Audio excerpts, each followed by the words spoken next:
Ma mi direte, ma i greci e altre civiltà era normale la sodomia? I Maya, Aztechi, Pellirossa, uccidevano crudelmente i loro prigionieri, strappando il cuore da vivo, senza chiedere il permesso al proprietario del cuore, diciamo, e lo mangiavano. Poverini, era normale? No, non era normale. La schiavitù nell'Islam, rendere schiavi gli altri, castrare gli uomini, picchiare le donne come oggetto, per l'Islam è normale. È normale? No, non è normale. In Israele, in USA, in UK, per Bush, Blair e compagnia, hanno legalizzato la tortura di nuovo. È normale? No, affatto. Non è perché popoli inganti del demonio fanno certe cose che sono normali, che sono imitate. I druidi facevano sacrifici umani. Era normale? No. Può essere che certe persone che seguivano questo culto diabolico, druidico, erano certa buona fede per un tempo. Sì, questo è un altro discorso, ma non per questo che diventa normale. Ma dire, hanno scoperto il gene. Allora, nel 60, se vi ricordate, nel 1960, hanno detto, scoperta del secolo, abbiamo trovato il gene del crimine. Cioè, i criminali hanno di nascita un gene che è storto. Non è così, è così. E poverino, lo fa diventare criminale.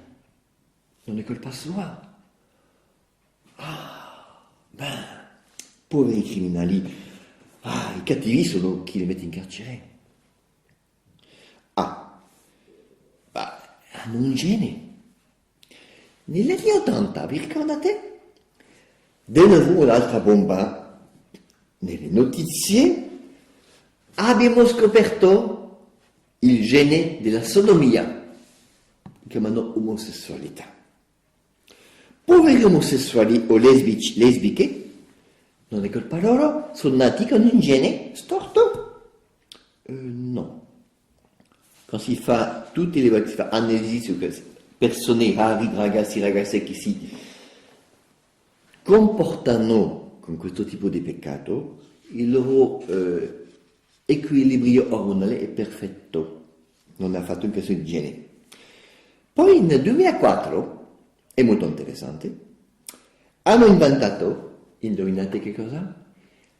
Hanno scoperto il gene dell'adulterio.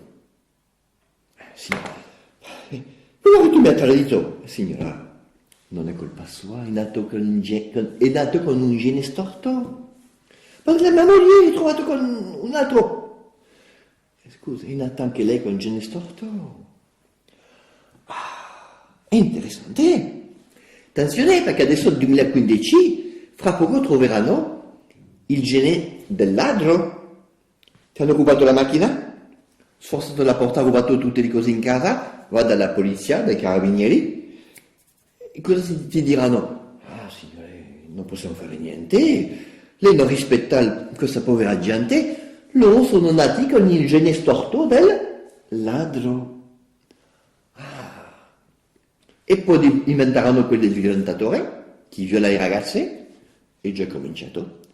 Vogliono adesso proposte di pseudoleggi di questi massoni satanisti anticattolici, e passerà tranquillamente tra un po' di tempo, depenalizzare la violazione delle ragazze. Cioè, donne violentate, chi l'avrà fatto avrà la medaglia, non sarà più un reato.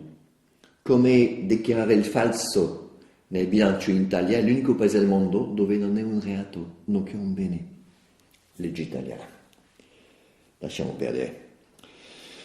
Poi, dopo il violentatore, sì, perché quando leggete questa proposta, è tristemente interessante. Vi dicono, ma visto che noi gli uomini siamo una specie animale come gli altri, che è la più nociva, pensano che i loro nonni bisnonni erano delle scimmie, una gorilla, una orangutan nella foresta di Borneo,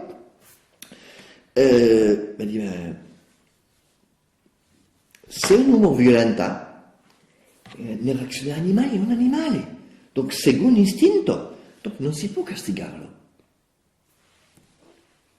Poi troveranno un gene per il masturbatore, che è un atto peccato contro la natura, del bestemmiatore. Ha bestemmiato, no, ma mette in carcere i rari preti che confessano ancora, che sono preti che confessano, perché è un peccato, no, è nato col gene, il gene del bestemmiatore, del bugiardo, cosa mettiamo ancora? Del pedofilo.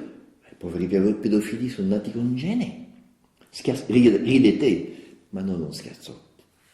Mi ricordo una volta negli Stati Uniti, troveranno un gene contro tutti i 10 comandamenti, per convincere la gente che devono tranquillamente vivere nel peccato mortale senza pentirsi, per poter alla morte cadere al fuoco dell'inferno, perché la coscienza c'è.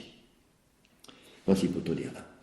Dio ha messo nel cuore degli uomini il pensiero dell'eternità e non possono togliercelo. Neanche un comunista che si incita lì uno che si proclama ateo o laico. È una follia pura. Se Dio non c'era, non lotterebbero contro Dio questo tipo di persone. Il problema è che Dio c'è. C'è Voltaire, che ha fatto un male terribile, e diceva, arriva un giorno uno che vuole parlare con lui, e poi non passano troppo tempo. Usciamo dall'argomento, prossima volta vi dirò di quello qua. Andiamo avanti. Dunque, buongiorno, io sono il presidente dell'associazione dei gay cattolici. Io no, Era un congresso, ho visto una persona si è presentata così. Ma cosa stai dicendo quello qua? Allora, con il signor Bergoglio, perché non è neanche prete quello qua, e questa abominazione che chiamano pseudo chiesa cattolica, che non lo ha fatto, ma è questo qua.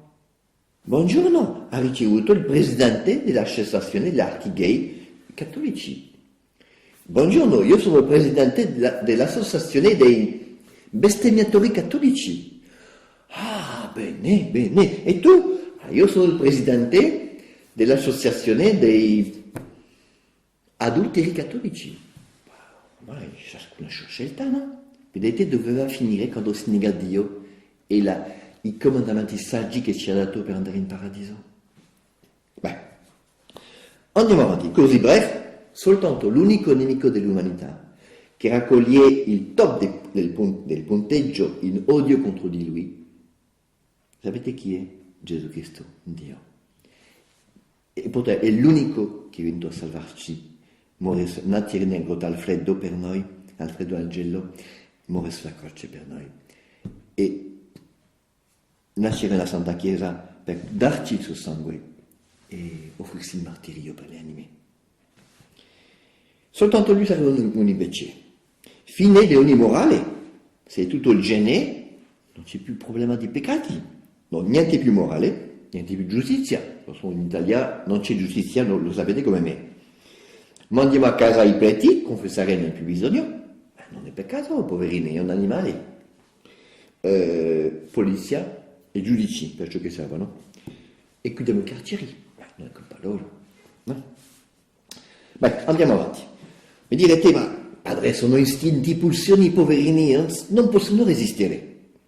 Siamo animali, l'ha detto Darwin e un po' Freud. Allora, sì, guarda questa ragazza che è tutto sessi, provocante così, non ti dà la voglia di 3 punti? Fallo! Vai! Altrimenti tu diventi neurotico. Questo ti dice il psichiatra freudiano. Ci senti la voglia di fare una cosa di masturbazione o di peccare? Ma fallo! Che dicono, la castità, grande cattivo! Tutte le bugie che dicono. Dottore, al psichiatra, un vicino a casa mia di frontiera mi dà un fastidio! Ma io non lo sopporto più, ho voglia di ucciderlo. Ah, signore, fatelo! altrimenti diventate neurotico. Vedete, due pesi, due misure, come si contraddicono. Beh, e poi tutte le pubblicità, lo sapete, no? Ascolta il tuo assetto, segui i tuoi sensi, Sprite, non resistere alla tentazione, l'infame compagnia Algida, che è totalmente satanica. Ascolta i tuoi sensi, Polar. Tutte le pubblicità sono questo qua, corpo, materia, ascolta i tuoi vizi, segui, sii aggressivo, vai tutto ciò che contraddice i comandamenti, peggio per i cartoni animati giapponesi e cinesi o i giochi di Game Boy, PlayStation, eccetera, eccetera. È diabolico. Vai, andiamo avanti. Questo è già visto. Ok. Allora, preciso che direi che l'astronomia è normale, sono il presidente dei gay o dei bestemmiatori cattolici, è uno dei 6 peccati contro lo Spirito Santo. Lotta contro la verità conosciuta. È scritto dentro che sono abominazioni queste cose qua. Allora, perché è male? Perché? Per sapere come funziona una macchina o una cosa che così che hai comprato o un computer, cosa fai? Guardi il piccolo notizia così dove è scritto tutto, come si chiama in italiano, non lo so. Guardi, questo qua. E tu dici, si fa così, poi si mette di qua il cavo di qua, ok di qua, ok, si lascia così, tale programma, ok. C'è un modo spiegativo. Per sapere cosa è la sessualità, a chi si deve chiedere? All'inventore. Come si chiama? Dio. Dio ha inventato la sessualità, e perché? Allora parlerò un po' chiaramente adesso, perché è importante. Il cattolico non è uno che parla della verità, la dice con amore e tenerezza, è molto importante. Si abbandonano le moschee con miele, non con l'aceto. Specialmente oggi le mie sono ferite. Dietro un volto aggressivo, duro, al lavoro così, vedi il bambino che piange, che ti sta gridando, aiutami, tu devi capire il messaggio della gente oggi. Vai. Donc solo il creatore della sessualità sa come funziona. Perché inventò la sessualità? Come il mondo dicono dappertutto, per il piacere? No. Per riprodurci. Cioè per co-creare, procreare con Dio.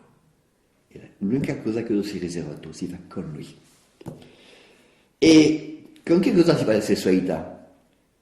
Con certi organi che si chiamano organi genitali, come vedete, genitore. Genitali, cosa vuol dire? È latino, vuol dire gene, il gene, generare, trasmettere i geni, trasmettere la vita. Donc la sessualità è fatta per generare, trasmettere i geni. E al passaggio c'è questo dono che Dio ha messo dentro, per chi è sposato, che è relativo, non è in assoluto come il mondo oggi ha postato e si fa credere dappertutto. Il piacere. Come c'è il piacere di bere, di mangiare, altrimenti più nessuno mangerebbe e bere, siamo tutti morti già. Come c'è un certo piacere per queste cose qua dell'atto intimo coniugale, la sessualità, e come il miele per attirare le mosche che sono i ragazzi a sposarsi, perché altrimenti vi assicuro che nessuno si sposerebbe mai. Buon Dio fa certe cose. Ok, continuiamo. Dunque, voilà. Unione sponsale, cioè l'unione dei due sposi, intima, non soltanto di corpo, ma di mente, di psico, di tenerezza, di psiche, e la possibilità di procreazione, dell'apertura alla vita, sono inseparabili. I sposi porranno l'atto coniugale e c'est Dio che decide se sì o non ci sarà una concezione. Non sono i genitori che lo fanno. Pongono l'atto o non lo pongono, a secondo che è la volontà di Dio. Sono inseparabili, come il corpo animale non si può separare. La stessa cosa, non si può separare l'unione della procreazione, possibilità di procreazione, se Dio vuole. Ma vediamo dopo un altro argomento un'altra volta. Ma padre, ma Dio è amore. Dio è amore? Sì, ma non è fesso. Non confondete essere fesso e essere buono. Una bella differenza, no? Dio ama, come dice, ama il peccatore, ma odia il peccato. Odiare. il peccatore, un male assoluto, si odia il peccato, e non gli altri. E tu amare il povero peccatore che è schiavo di Satana e va all'inferno per l'eternità se tu non intervieni. Cioè, Padre Pio, spingete, mettete in crisi in questo mondo, soffriranno, si lamenteranno, vi uccideranno, non importa, mettete in crisi. Meglio mettere in crisi in questo mondo il povero peccatore che va dritto all'inferno, piuttosto che metterlo in crisi nell'altro mondo. Questo è importante. Continuiamo le cose. Se Dio avesse voluto la sodomia, avrebbe creato Adamo e Giovanni, no? Non Adamo e Eva.